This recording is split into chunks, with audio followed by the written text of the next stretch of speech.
So most of you will be aware, so about a month ago we arrived in the Philippines to do this illegal fishing campaign. So we got invited by these people called the Tagbanwa who invite us. And now the biggest problem they have there, so typical of most coastal communities in the Philippines, they're very dependent on their fishery. And they had a problem with a lot of commercial ships coming in and cleaning out their waters. So they invited us down. There was a local NGO who invited us as well.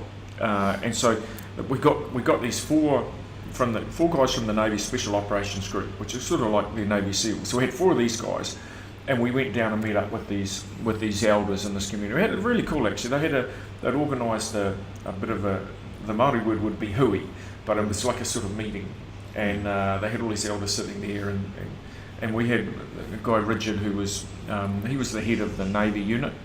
He stood up and spoke a few words, and then there was this elder who had just gotten a permit or a license that made him a fisheries enforcer kind of guy. But one of the things we found with these people, so this is an indigenous community, very shy and humble, and it's one of the reasons they've been steamrolled in their fishery is because they don't want to make any enemies. And I'll give you an example. So there was an island there called Dumanpala, which we got to go and visit, and it was owned.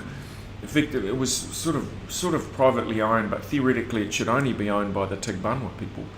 The Tagbanwa people tried taking this over, and one of their elders got murdered. And clearly, like when you talk with him, like he was murdered because of his resistance against this takeover of one of their islands. Most unbelievably cool island, eh? Like prettiest island. I put a post up about a year ago. Like it'd be amazing to see. This isn't a key part that would make an amazing marine reserve or marine protected area, and you kind of got these 3 or 4 islands forming a big triangle, and this is in the middle of where we're trying to stop these commercial boats. So anyway, we went in and had this very cool meeting with the elders there, and I think it's about 100 people turned up to this meeting. So and part of it is fisheries is so important to the people there. So anyway, we're like, let's go out and bust some of these boats, right? And so what we stumbled into was a purse seiner fleet. Lisa Griffin, signal is bad, holding on to see if it changes. Oh. It looks really good on our end. Yeah. Is it any better? Not sure. Could be Lisa's end.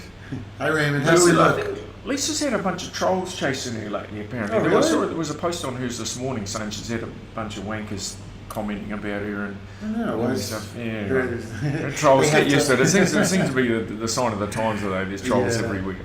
They get bored quick. Horrible connection. So Julie Dove, horrible connection. Well, our apologies about it. It was in Cambodia, so we're not sure what's going on. We're at a pretty nice coffee shop. It was our best chance. Oh, hang on. I see my Dropbox is sinking. That won't help. There we go. Okay. Julie, is it any better? It takes a second or two for Dropbox to stop syncing, so we'll see if that improves it all. So my computer, I got a new computer. Picture goes in and out. Okay. Damn. This is so hard doing these live things, isn't it? It is. It's a technology marvel, but it never seems to work. But sounds great. Oh, this audio is all right. There we go. So anyway, the Tagbanwa people, we've come in to help them out. We have these 4 Navy guys. We have this boat, like a pleasure boat, really, and we put a couple of fishing rods on the back, so it looks like we're just a couple of American tourists out having a fish or whatever. And so we stumble into this purse seiner fleet. So purse seiners, this is very clever here. What they do, it's illegal for you to go using what's called super lights. So they have these massive lights that are probably several 100,000 watts each. Maybe 2 to 3 kilowatts each, I would think, and they might have 20 of these on the side of the boat. So they have this boat that has this enormous amount of light around it, and it attracts certain fish get brought in these things. Technically, the super lights are illegal, but they use them. And from where this community is, within 15 kilometres of land is classed as municipal water, so it's for artisanal or indigenous people only, so no commercial ships. So anyway, these ships are about between 5 and 10 kilometres out from land, so within municipal waters. Clearly illegal, using super lights, but so what they do is they have 6 this team, sometimes 4, 5, 6 light butts in a row.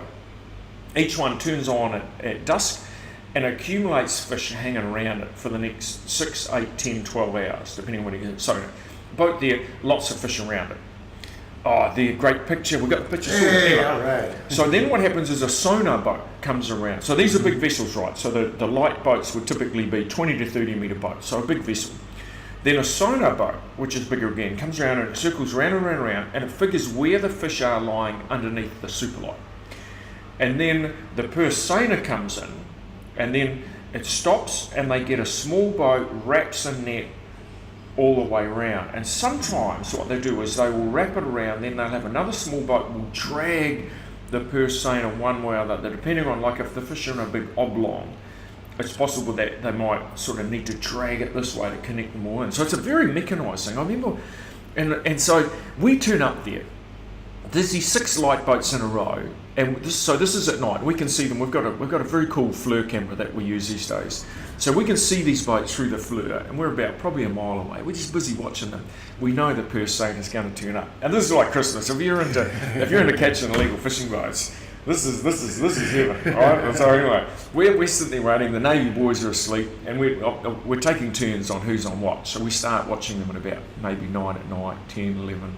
12, and then I see one of them. So the first purseiner turns up, it wraps them up, and then circles around, and then I saw the light go off on the light boat. I remember seeing, all those poor little fish have been tricked into going into that net, and now they're just being wrapped up or whatever. So then a second purseiner turned up, and a third one. So they basically, each boat was going to do two of these light boats. So we decided to move in, and crazy. So we come in, there's ropes and stuff everywhere, and we get. And at one stage we got stuck in between. The boat was one of the small boats is trying to pull the purseiner sideways, and we go under there, and the guy who's driving, he sort of went one way, and then he backs up, and this rope comes in and smacks off. I've got a helmet with a camera on it, and smacks that off, and then we're kind of stuck in there. So anyway, we go boarding this boat. And you can see all these fishermen like, what the hell is that? And clearly busted. And so, but here's where it gets a bit complicated. So the elder, so he has the power to arrest people, and he has the power to. We can impound all of these vessels. We can arrest all of the crew, and we've got the firepower there to do it. And basically the elder wanted nothing to do with it, really, and he was. And he said to us at one stage, he said, we don't want to make enemies. And so we board that boat, we go on board some other ones as well. So we're focusing on the purseners, which are the big expensive boats. I'll give you an idea. So that boat was going to take the equivalent of 15 tonne in that night off 2 light boats. There's a total of 45 tonne of fish taken by those 3 purseners and a total fleet of 15 vessels. The local people average about 15 kilos per day. So each of those boats was taking the equivalent of 1,000 artisanal fishermen. And yet, so here we have these guys, we can arrest them all, bring all their boats in, and the elder, in many ways, I think, was too scared to go doing it. So what happens is there's some negotiations going on now between that community and the owners of the fishing fleet. But it was, we basically said to them, like, if we ever catch you in here again, we will arrest every one of you, and we will impound all 15 boats and whatever. So, and they did disappear. So that was a few weeks ago now, and you can watch this area on satellite. You can pick up heat signature and also light off satellites now, so you can watch the area at night and see where the boats are moving, and they have kept out of there. I think what would be really important for people to understand sort of the frustration of this aspect, because you're here as a volunteer, you come down here to help with the enforcement, but when it comes down to the actual enforcement, there's so much red tape and there's so many difficulties and layers you have to kind of jump through to get a final thing. And I think maybe if you can help explain that aspect of it, how many different people have the power to arrest, like why couldn't we take any of those boats in? Let me give you an idea on who has the ability, who can be involved in fisheries enforcement here. So they have the police, the Bantai Dagat, which is like local police, the Maritime Police, the Coast Guard, the DNR, which is Department of Natural Resources, the Navy, BFAR, which is the equivalent of the Fisheries, government appointees, and also there are volunteers. So there's 10 different entities that can have a role in enforcement of fisheries here. And what happens is, it kind of means everyone absolves themselves of responsibility. If you were to break it down, the main people who should be doing enforcement is BFAR. You know, they are the Ministry of Fisheries, and they have the ability to arrest anywhere in the Philippines in terms of fisheries. But what happens is they're generally not available. And so it comes down, for example, Bantai Dagat can arrest within their own local waters. But it's one of the loopholes that the fishing fleets exploit, because outside of his waters, and so a typical Bantai Dagat, he might have a region that's only 4 or 5 kilometres long. As soon as a vessel gets outside, he now has no jurisdiction. And so a vessel, it doesn't have to move very far. Or very often, you find the vessels will hang out in the boundaries around the edges of the two. Are you in or out? The use of GPS here is not really good at times. So they have loopholes like that they exploit. And as a result, there's almost zero enforcement. Like we caught, so we were in the Philippines for roughly 4 weeks. We caught 27 boats fishing illegally. There was another fleet of, I think there was 2 seiners, 4 light boats of 6, 2 sonar boats is 8, and 1 cargo ship. So 9 boats. And this is what the one that gutted me the most was, so there's a 9-boat fleet fishing illegally around Iloilo. And we caught them they were about 6 or 7 kilometres inside municipal waters, using super lights. So they're legal on multiple levels. They're using super lights. They're fishing inside municipal waters. Heaven knows if we had boarded them, what else we would have found. Right, so here's this fleet that we can go on a bus. We have Bantai Dagat on board, local police, and we have a governor appointee on board. And in the end, so the governor appointee is kind of in charge of this thing. So our job is simply to secure the vessel and to facilitate things and make it happen. But anyway, the governor's appointee, he said, no, we need to go and get more firepower. And so he said, we need to go and get the police. You know, we didn't need to go and get the police, but anyway, so the decision made, you know, let's go back to land to pick up some police, and of course we go back to land, no police available the next day, the lights are still out there, and I still don't know whether he was scared of making an enemy. So, you know, we'd spent a week with this guy going out, and then we found little wee guys who, you know, little fishing boats who didn't have a permit kind of thing. You know, do we want to be busting those sort of guys? I'm okay giving them warnings and stuff, but we don't really want to be arresting guys at that. But there's a fleet out there that is taking the equivalent of several thousand local fishermen, and people chickened out in the end. They were there for the taking, and for me it was the most frustrating thing of that entire Philippines campaign. Like, there was a lot of positive stuff, like, you know, the fleet of 15 boats that we did go and secure, and they are negotiating now with the elders of that community, and hopefully, you know, the best scenario out of that is they never turn up in those waters again, and thus far it sounds like that's happened. But you know, that second fleet of 9 boats, they were there for the taking, and they got away, and you know, they're still fishing there because you know, the next night, just the same spot, and and it is, you know, the when I look at the Filipino fishery, like it feels like it's under siege from so many different quarters.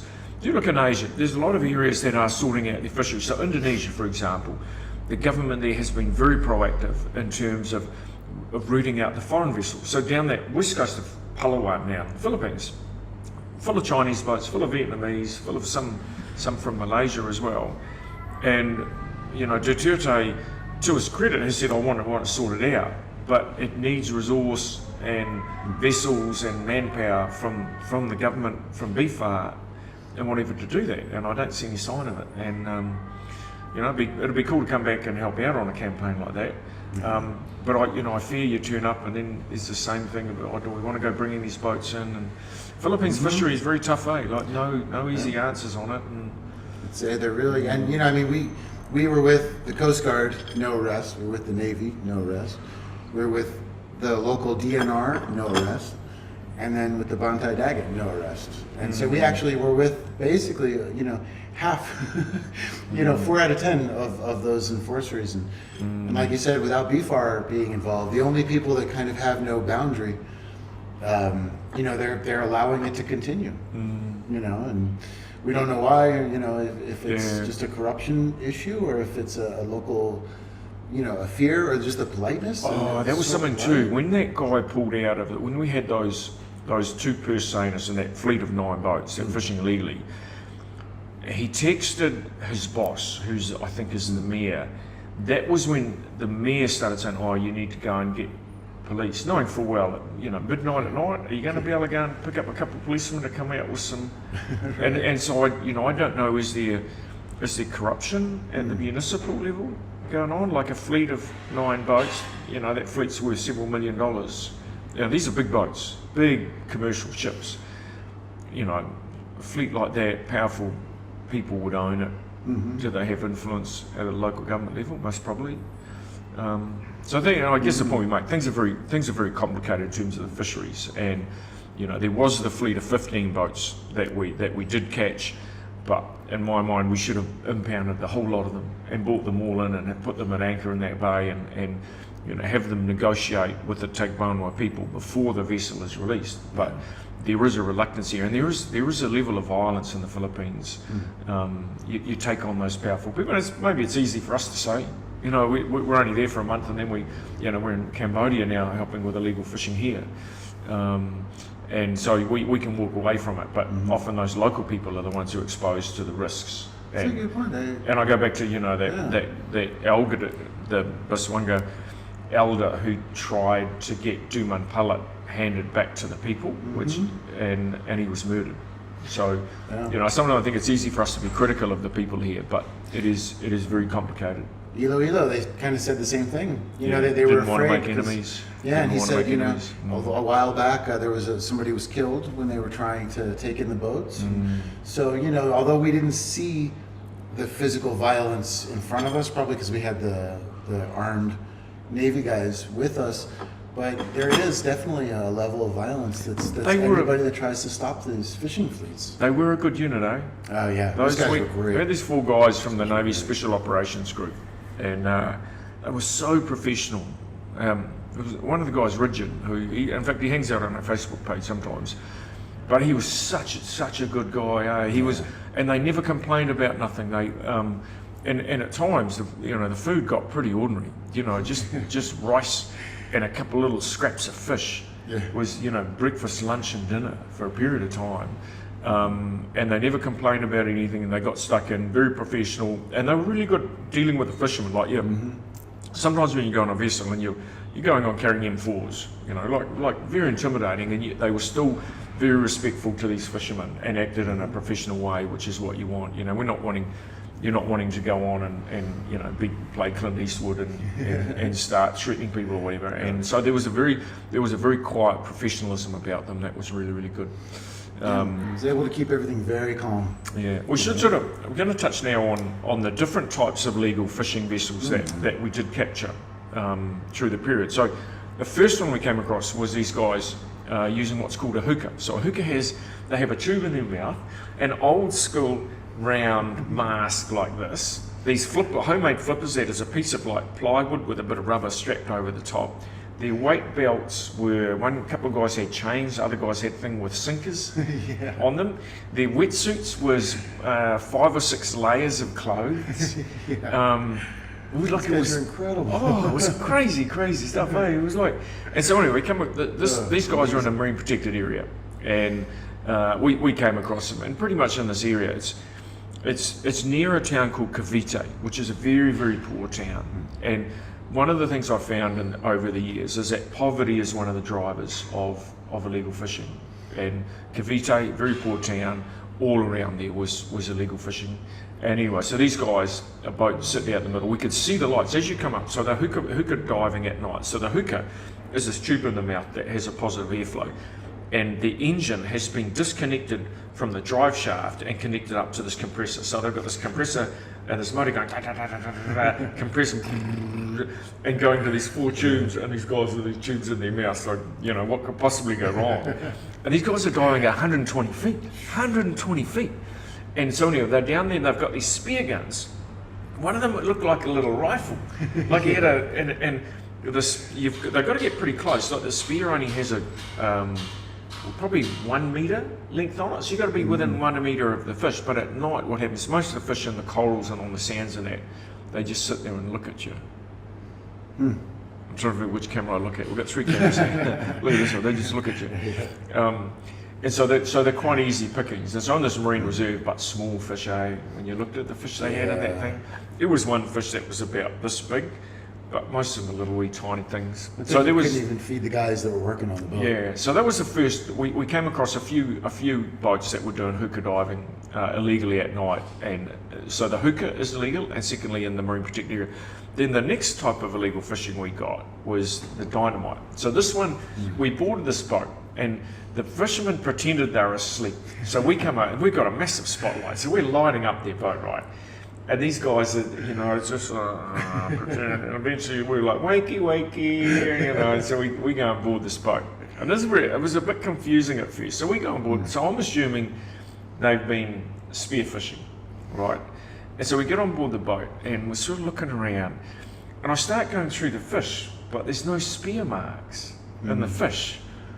So I'm sort of trying to figure out how do they catch these, and then the guy basically confessed. So I couldn't find any bombs on there, but it turns out they'd used them all. But anyway, then eventually, and so I'm saying to Richard, who's translating, I'm saying, how do they get them? There's no spear marks. How do they get the fish? Eventually he's like, oh, we use dynamite. And that's true. He just came out and admitted it. Yeah.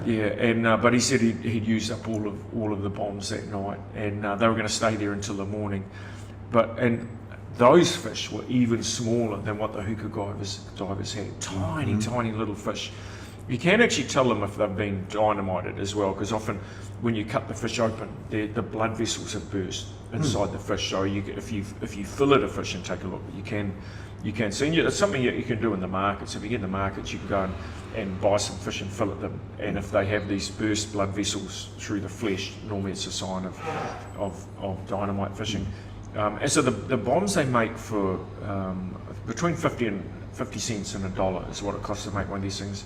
In fact, we had a guy up in the Philippines who showed us how they do it once, and he made like 3 or 4 bombs, and we went out to set these things off. And when we were going through this village had a long history of dynamite fishing, and as you walk around town, there's a guy missing an arm, a guy with his hand or fingers blown off or whatever. So they pay a high risk for a day.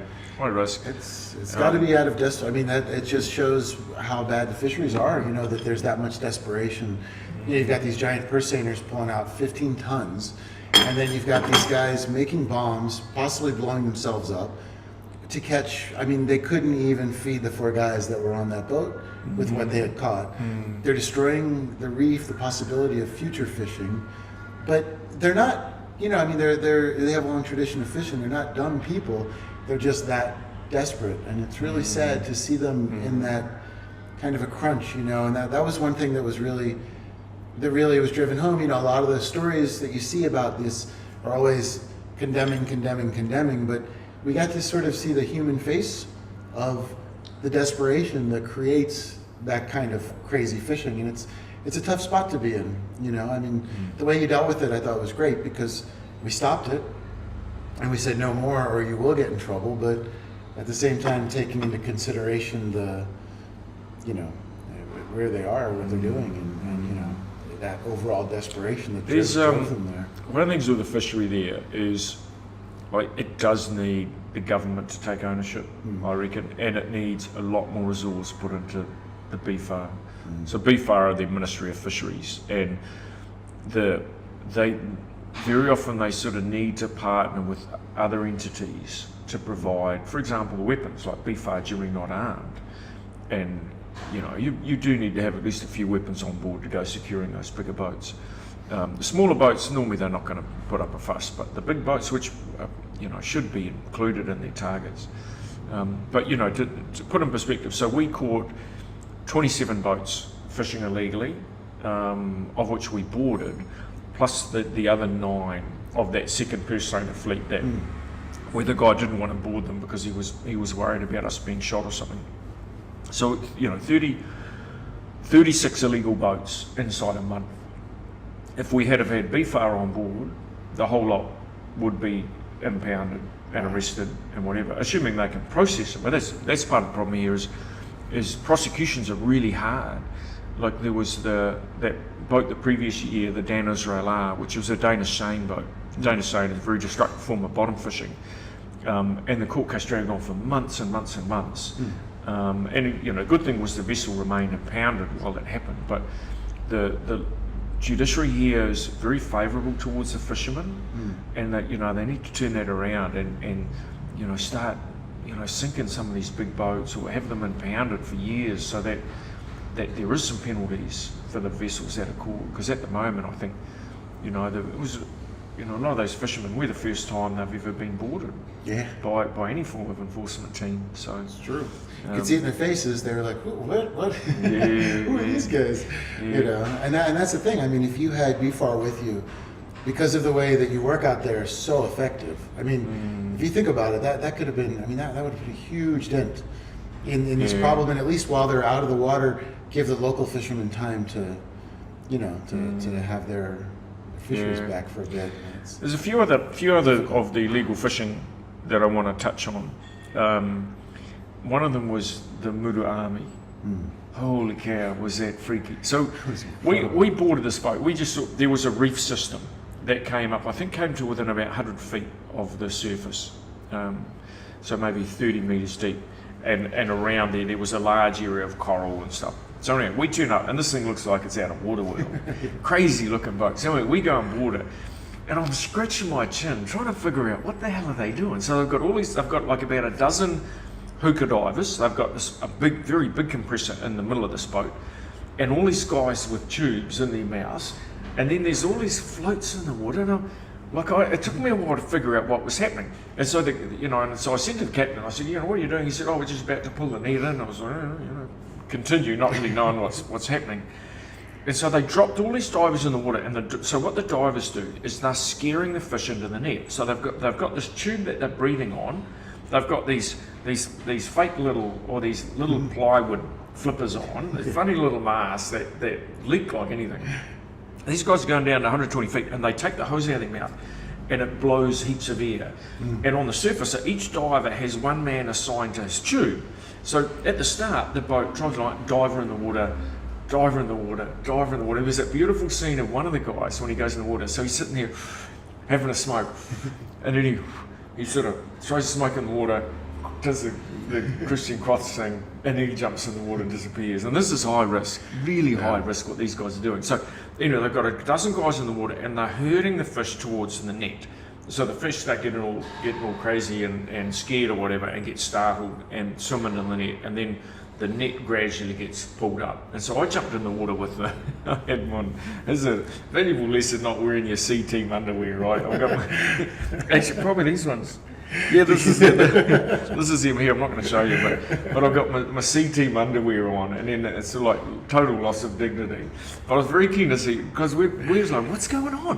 What is all these divers in the water and these floats in the water? So I jumped in the water with this little underwater camera, and you guys, when we edit this video, we can give you a look at what it was like under there. I remember I found there was a shark flapping around, stuck in the net, and what happened when I got on the water, so at the start of this, I'm sort of thinking, like, we'll just give these guys a warning, let them go. And then I got angrier and angrier when I saw all of these tiny fish accumulating in this net. I could see the guys underwater, and they're working hard trying to get all these fish in there.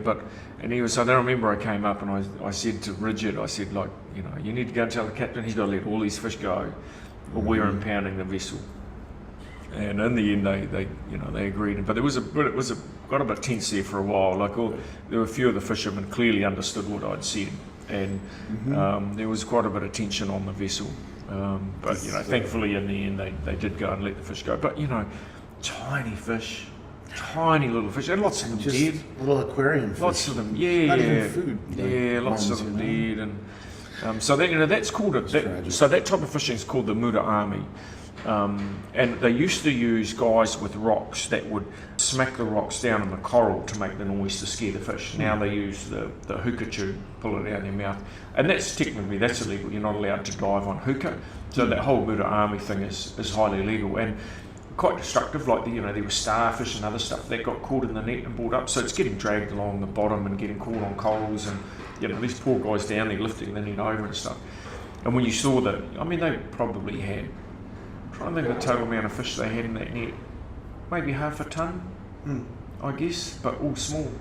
You know, there was one fish that I followed for about this big. The name escapes me. What sort of type of parrotfish, I think. But anyway, that was the biggest fish I saw, aside from the shark. But I never saw the shark. Never made up. I wonder whether the shark had escaped. He was still quite low down in the net when I spotted him. I was struggling to get down without flippers. I put a mask on my head, and I'm sort of like, and I couldn't get down very deep. And I saw the shark off in the distance. So I filmed it as best I could, and the footage probably not going to look that good, but anyway, it was a good moment when they let the fish go. That was great. That was great. At this stage, I didn't know they're going to let them go at all. I sort of come up the surface, and I'm sitting there thinking they're going to pull the whole net into the boat, and then the guy opened up the thing, and all the fish disappeared, and that was sort of like a small victory. That was, it was good to see them all swim away. You know, it's a great shot. They just, because we didn't know what you were seeing underwater, but when you came back up and just said they have to release the fish, or we're going to impound this boat. I had not really seen that sort of raw emotion. Pretty angry. You're very angry. Yeah, and you didn't even have to know the words. You could just tell from what you were saying, and the boat got tense, and then Pete jumped back into the water, and I'm standing there with Lieutenant. I'm back in the water, just having a swim. Anyway, you guys, hopefully, once we edit this, we can show you guys this Muro Ami fishing, like very destructive, terrible, and completely illegal and banned all in the Philippines. And the Philippines need to get on top of that type of fishing. The one other type of fishing, there's two other types that I'll mention here. One is the small mesh size. So last year when I came here,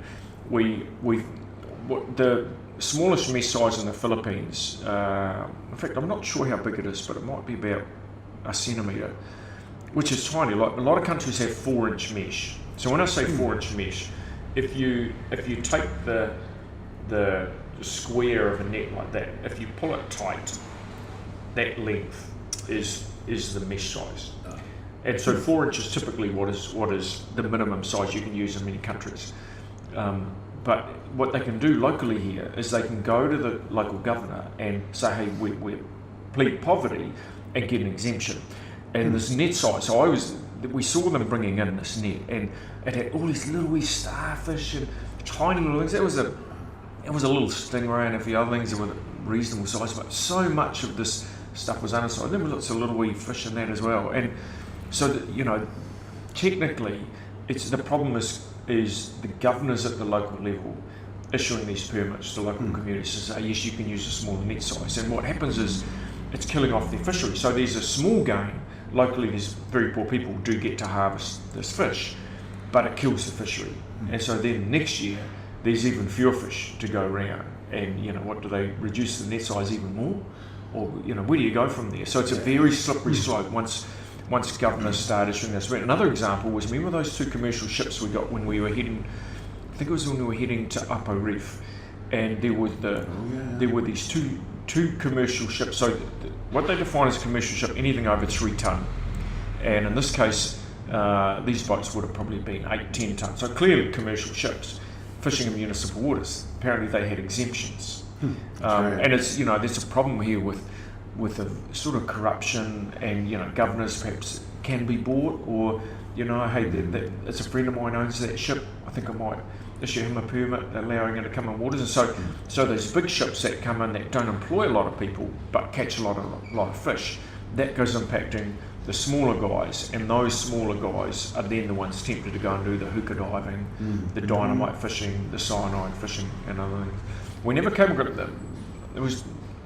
came across any cyanide fishermen on this trip, but there was too much other illegal stuff going on there. So for those who don't know, cyanide is used to capture fish alive, and they've got little bottles of poison, and they squirt it amongst the corals, or sometimes squirt it at fish, and it tends to stun the fish.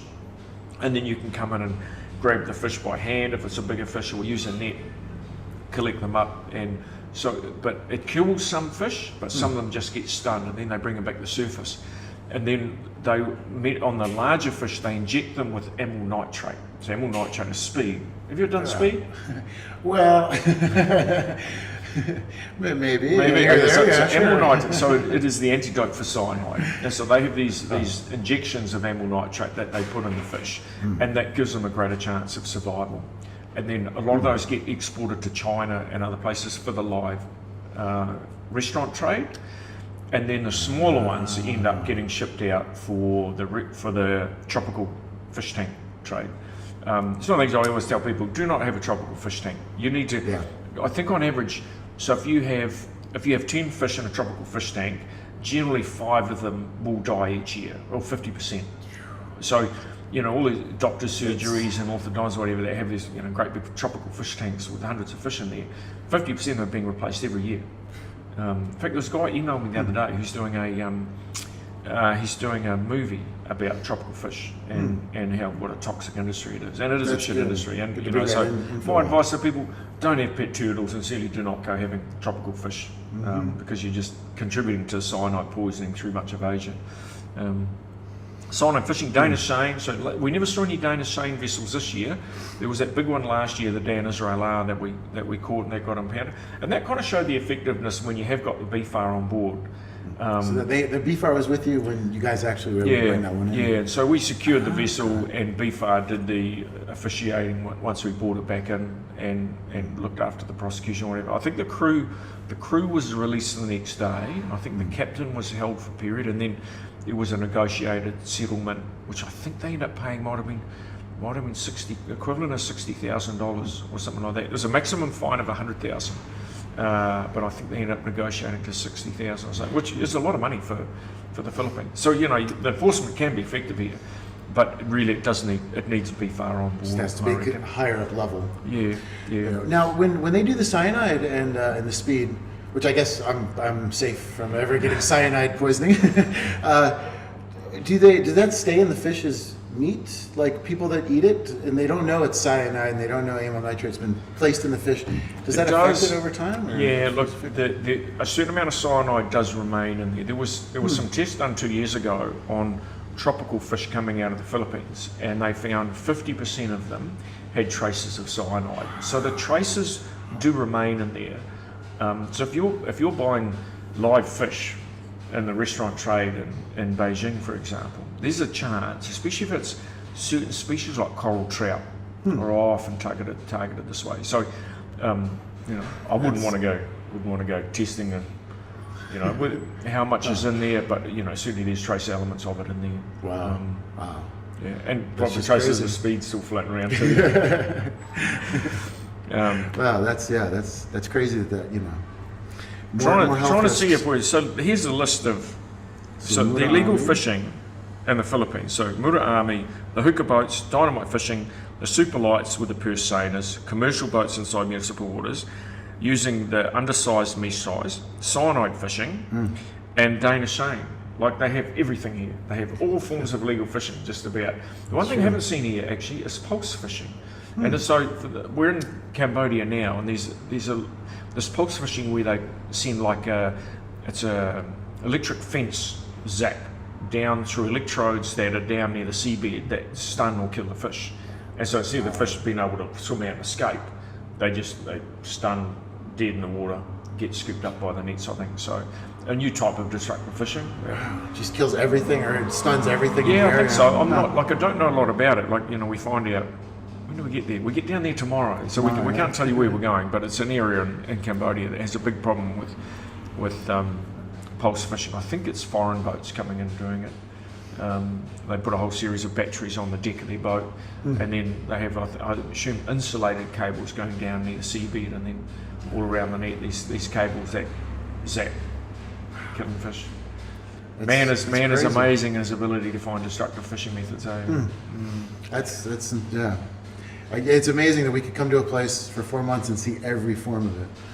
Yeah. For 4 weeks, not 4 months. But yeah, that's crazy. And for me, it was a huge education in this. I didn't realize there were so many different types. And you don't think about it. And we saw that too when we were able to get live videos out of some of the boats. People were very upset that, and it's like there's a big distinction between fishermen and illegal fishing methods and destructive fishing.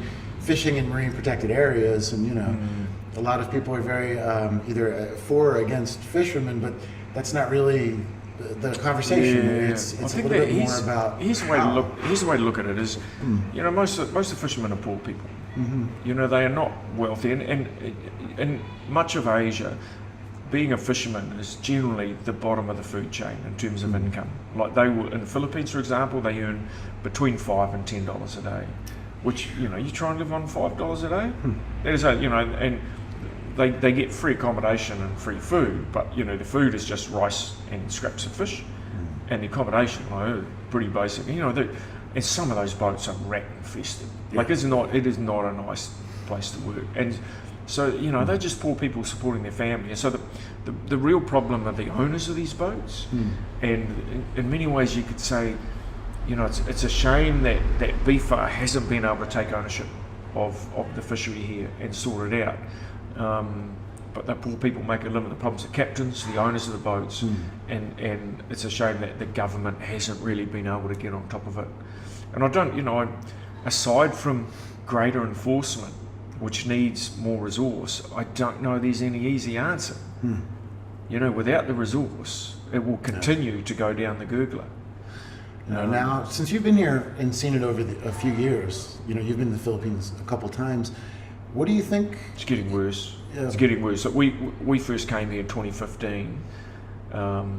It's now 3 years later, nearly 4 years later, and it's worse than ever. Worse than ever. So it's not as though it's been improving. And I look at the number of illegal boats we've caught and warned and arrested and had impounded here. And the real problem they have is this enforcement. That until you start having significant numbers of boats impounded and sunk, do what Indonesia does. Illegal vessels there, they sink them. And Indonesia is starting to really get on top of their fishery. Philippines need to do the same. If you own $100,000 boat and that gets sunk for illegal fishing, you'd be thinking twice about fishing illegally. It's true. Whereas at the moment, a lot of those illegal fishing boats, they just carry on with impunity. Yeah, get a small little slap on the wrist and just business as usual. Yeah. Well, although it feels like a David Goliath thing, there are big impact with what we went out and did, and hopefully it can. I think the best one was that the fleet we caught for the Tagbanwa people. Like that was really, really cool to be involved in that, and it was a shame that the elder didn't decide for us to arrest them all and impound the vessels, but I can see why he made that decision. But the negotiations continue with the owners, and the owners have pledged that they will never fish those waters again, and that's a good outcome. Whether they will move elsewhere in the Philippines and fish illegally remains to be seen, but I do think that the Tagbanwa people have secured their waters again. So that's a good result. And certainly there was a fair chunk of vessels that were walked away pretty lucky. If we had BFAR on board, or at times there was Upper Reef. We should touch very briefly on that. Yeah. So Upper Reef. So Upper Reef was the second greatest dive site in all of the Philippines. So the best dive site they have here is Tubataha. And we filmed there in 2015, and we had Nicola, our biologist. She went and she got to swim with a whale shark, and there was tons and tons of fish there. And that place has been reasonably well protected. So we went to the second best dive site, which is Upper Reef. And it has, I think they had a total of 20 people living on that very small island there, supposedly well enforced. We turned up there for one night and we detected 3 boats fishing illegally, of which we caught one of them. By the time we caught him, he'd moved outside the 1 kilometre boundary. So he was just outside by the time we caught him. But he was, at the start of it, the 3 boats were in sight. The 3 boats scatter. We managed to catch one of them. That's right. And, there's 20 rangers on that island. What have they been doing? We have one night there and we catch 3 boats. And these other guys, they haven't caught any boats in years. Not in years. And a single night we catch 3 there. I go back to my point, enforcement, it is quite hard at times, and little wee boats like that sneaking in at night. Kind of hard to catch, I guess. Well, yeah, but But, when you know, you got 20 Coast Guard guys stationed there, it shouldn't be. Yeah, what are they doing? Yeah. You know, like, Remember we pulled up and we had the Coast Guard guy with us. And he's like, "Oh yeah, we've got everybody here. It's very well. We know every boat." yeah, and there's 3 of them all fishing illegal. But anyway. Yeah, and Upper Reef as a result was, I mean, they were dead. But It was terrible. I think Upper It's Reef terribly though, small. like there was lots of small fish, nothing big, which is a sign of some illegal fishing. But the corals were dead. Yeah. Corals were dead, and this is not a result of fishing. This is a result of probably climate change and ocean acidification. The waters were warm, like hell. Those waters must have been heading for 30 degrees. You said this last year. You know, Barrier Reef. It's been hit really hard, and if you look at the position of the Philippines, where it is in the Coral Triangle, and it is one of the worst placed areas in terms of ocean temperatures, and I think largely it'll become a reef. If you come back 100 years from now, I reckon most of the corals in the Philippines will be gone. It'll be, and it's not a total tragedy, and that can still be a healthy reef ecosystem. But if you go looking at biodiversity, the Coral Triangle is the richest ocean area in terms of biodiversity on the planet at the moment. If you turn in a reef system, it can still support lots of fish, but nothing like the sheer biomass and biodiversity that it currently has. And so, you know, climate change, it is real, despite what a lot of people say. Yeah, we definitely saw it. I mean, it was really sad to see. You know, just nothing down there, just white bleached looking coral, and you know, looked like a little boneyard as we were swimming by it. Trying to see if there's anything else we need to cover here. I was going to talk about Iran, but I think we can skip that. Fish seiners, yeah, it could be better. See? Yeah, I mean, yeah, you know, I don't know, but I think it is interesting to talk about the idea of the new Earth Race boat. Because if you had that boat out there, you could clean up the water. I mean, you spent 3 months out there on the new Earth Race boat. It would be done. I mean, people would know there's enforcement. If you went to BFAR, went to the government and said, hey, we can help you with your fisheries. We provide the boat. So we provide the big boat that becomes your base of operations. We provide the rib that becomes your vessel for doing your boardings and securing. Give us 2 BFAR, give us 4 Navy SEALs. So they would have to give us 6 guys. We provide the food, the fuel, the accommodation. Give us those guys. You'd probably put them on for a month, and then you'd rotate the crew out. So you'd rotate out for 2 new BFAR guys and 4 new Navy SEALs. But you could clean up that west coast, the whole west coast of Palawan. You could clean up and get rid of all the foreign vessels. It'd be cool, eh? It'd be great, and you know. Yeah, so Duterte, if you're listening, we're going to come and help you out. Hope you don't get offended by any of this, but you know, hey, something else we should touch on too is how nice the Filipino people are. Oh yeah, they are unbelievably kind and humble, and they're really, really nice people, eh? And that's, you know, that was one of the reasons when you go boarding these boats that are doing illegal fishing. They are so nice. Yeah. You know, like there's plenty of boats that I've secured around the world where there's a lot of aggression from the crew. Filipinos don't have it in them, eh? No, they're so such sweet. nice people, and it makes it a lot easier to be respectful and polite to them when they're such nice people, eh? That's true. And admittedly, a lot of the captains thought they were in, you know, technically all of those vessels, those 27 legal boats, a whole lot could have been brought in. So they're going to be probably nice to you because they're hoping that you'll just give them a warning and let them go. But even so, they were such nice people to deal with. They were. Everybody was very sweet, and you know, I didn't feel any aggression from anybody. You know, and it goes even down to the Navy Special Ops guys that we had.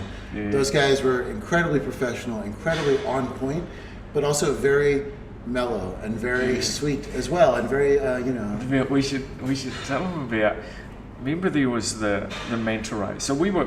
Yeah. This was on the same day that we caught that entire 15 boat per seiner fleet, and we were going along, and suddenly we saw some sort of flapping around in the water. We thought, is it a shark? Is it, you know, we're sure, and then it's manta rays, and also some mabula rays. So, and there was one manta ray. It looked like a stormtrooper manta ray with its colours. Like it had an enormous amount of white. Normally on manta rays, there's white underneath them and small amounts of white on top. This thing had a huge amount of white over its back and head. Like it's a freakiest looking thing. And so, anyways, one of the guys got the drone up and we started filming this footage. And there's these hardcore Navy SEALs and they're standing there, like just clapping, like literally, because it was such a beautiful moment, eh? And It was, we probably it had was. about half an hour with those manta rays, eh? Oh, amazing. And I jumped in the water and managed to get some shots in the water, these manta rays doing their flips and circling around and coming over me and under me and whatever. And that was really, really cool. And then there was a similar thing a while later when the next morning when we busted the Perth seiner fleet and they were bringing in the net and there was all of this fish scraps in the water and the dolphins are feeding on it and there's these hardcore Navy SEALs like just sort of clapping and laughing and cheering the dolphins on. So it was really cool, wasn't it? It was really great. cool. Yeah. It was great. Yeah, their sweetness just always, it permeated in every section. Yeah. And that holds true with basically everybody that we met in the Philippines. I mean, every single person, And even the captains always made coffee for us. Yeah. I was afraid you might end up taking their boats in when they offered you Nescafe. But luckily, But yeah, it's been an incredible experience because you show up here and you kind of think of it in a sense of a black and white thing. Here's the bad guys, here's the good guys, and when you find all the mitigating circumstances that the fishermen have to go through, all the levels of corruption and handouts, we're going to give you the permit and this and that, and in the middle of it are just these beautiful, beautiful, sweet people. Here's the downside of it is people like to have an enemy, and we could easily go painting all those fishermen as being evil, nasty people, and that will get you a lot more shares and likes and views online. But it's an unfair perspective. Yeah. The problem really, the biggest problem I see, one is the owners of these boats that continue to encourage the destructive fishing, and the second one is really enforcement, needs proper enforcement, and at the end of it that needs BFAR to step up, I believe. But BFAR under resource needs to turn to go putting some more money into BFAR and bring us in as consultants and we'll sort it out. Anyway. We're ready. I think we've probably covered enough for today, haven't we? I think so. Yeah, it's been an incredible experience. Anyway, everyone, thanks for joining us. Final wrap up: Philippines campaign. 27 boats caught fishing illegally, of which 15 boats were tied with the Danish seine. The owners are negotiating with the Tigbanwa people now, and hopefully they will never turn up in those waters again. So that's probably the best result of it. Crazy boat awards got to go to the Muro Ami. Man, it was crazy. Dynamite fishing boats. Then there was the hookah divers. That tiny mesh down in Tigbanwa. Like so much illegal fishing going on. But anyway, 27 boats caught. Great campaign. Hope to come back next year and have BFAR on board. And those 27 boats, let's bring a whole lot in.